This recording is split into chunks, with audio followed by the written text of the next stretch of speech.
আকৌ এটা নতুন ভিডিঅ'লৈ আপোনালোকক স্বাগতম জনালোঁ। বানপানী হৈ যোৱাৰ পাছত মোৰ কেন্দ্ৰ লগতে মোৰ এলেকাত যিমানখিনি মানুহ আছিল সকলোকে সজাগ কৰিব নোৱাৰিলোঁ। 2-4জনকে গোটাই মই যিমান পাৰোঁ চেষ্টা কৰি বানপানী হৈ যোৱাৰ পাছত ল'ব লগা সাৱধানতা বিষয়ে মোৰ সামান্যতম জ্ঞানেৰে অলপমান ৰাইজক সজাগ কৰিবলৈ চেষ্টা কৰোঁ। চাওকচোন বাৰু, ভিডিঅ'টো যিমান ভালকৈ তুলিব লাগিছিল সিমান ভালকৈ তুলিব নোৱাৰিলে। আমাৰ এতিয়া ধৰক খালে পানী ভিতৰত যোৱা নাই বানপানী হৈ যোৱাৰ পাছত, হয়নে? আৰু এতিয়া পানীটো আমাৰ জমা হৈ গৈছে আৰু সেই জমা হৈ যোৱাৰ কাৰণে আমাৰ কি হৈছে, এতিয়া মহে কণী পাৰিছে আৰু সেই মহটোতো আমি গম নাপাওঁ, কোনটো ডেংগু, কোনটো ধৰক মেলেৰিয়া আমি গম নাপাওঁ, হয়নে? সেইকাৰণে আমি নিজে সজাগ হ'ব লাগিব। আমি এতিয়া ধৰক গৰম বুলি কাপোৰ কানি ধৰক কমকৈ পিন্ধিছোঁ আৰু গতিকে আমাক মহে কামোৰাৰ ফলত ধৰক আমাৰ হয়তো মেলেৰিয়া হ'ব পাৰে, কাৰোবাৰ ডেংগু হ'ব পাৰে, কাৰোবাৰ জাপানীজ এনকেফেলাইটিছ হ'ব পাৰে।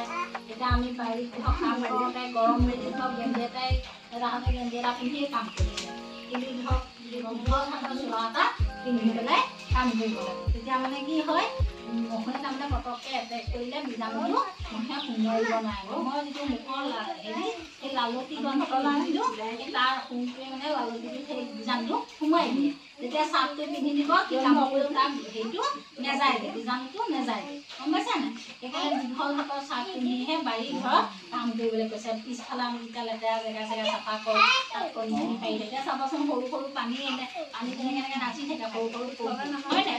সেইবোৰ হৈছে কি, এইবোৰ আমাৰ মহে কণী পাৰে, মাখিয়ে কণী পাৰে, হয় নাই বাৰু? একদম হেৰিয়ৰ নিচিনা, কৃমিৰ নিচিনা, হয় নাই? সেইটোকে বস্তুটো সৃষ্টি হয়, মহটো তাকে সৃষ্টি হয়। সেইকাৰণে আমি য'ত য'ত পানী জমা হৈ আছে সেই জেগাবোৰ আমি সদায় চাফাকৈ ৰাখিব লাগে, পানী জমা হ'বলৈ দিব নালাগে।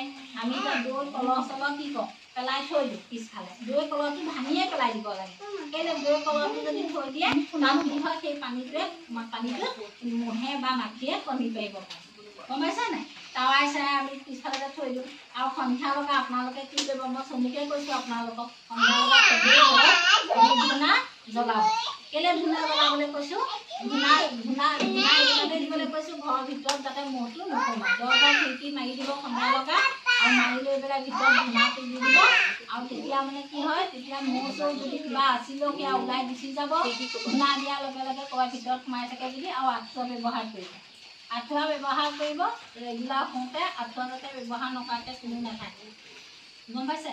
গতিকে এইখিনি কথা আপোনালোকে যদি অৱলম্বন কৰে তেতিয়া ধৰক, আৰু এইটো এতিয়া যদিও দৰৱ ওলাইছে, মেডিচিন ওলাইছে, কিন্তু ওলাইছে যদিও জাপানীজ এনকেফেলাইটিছৰ মেডিচিন ওলাইছে যদিও মানে মৃত্যুৰ সংখ্যা কিন্তু কমা নাই। মেলেৰিয়াও তেনেকৈ মৃত্যুৰ সংখ্যা কমা নাই। এতিয়া কিন্তু মেডিচিন ওলাইছে, ডক্টৰে চিকিৎসা কৰিছে, কিন্তু সেই চিকিৎসাখিনি কৰিবলৈ যাওঁতেও মানুহৰ কষ্ট হয় ন। সেইকাৰণে আমি যদি সাৱধানতা লওঁ তেতিয়াহ'লে আমাৰ কি হয়, বিপদ নহয়। সেইকাৰণে আমি সকলোৱে নিজৰ নিজৰ ঘৰৰ চাৰিবেৰটো আমি চাফাকৈ ৰাখিব লাগিব। ভিতৰত ক'ৰবাত যদি পানী জমা হৈ আছে, নাৰিকলৰ হেৰিবোৰ যে আমি পেলাই দিওঁ, নাৰিকল খাই লৈ সেইবোৰ তাতো পানী জমা হৈ থাকে। কলহ যদি ক'ৰবাত দৈ খাই পেলাই দিছোঁ সেইবোৰ আপুনি চাফা কৰিব লাগে।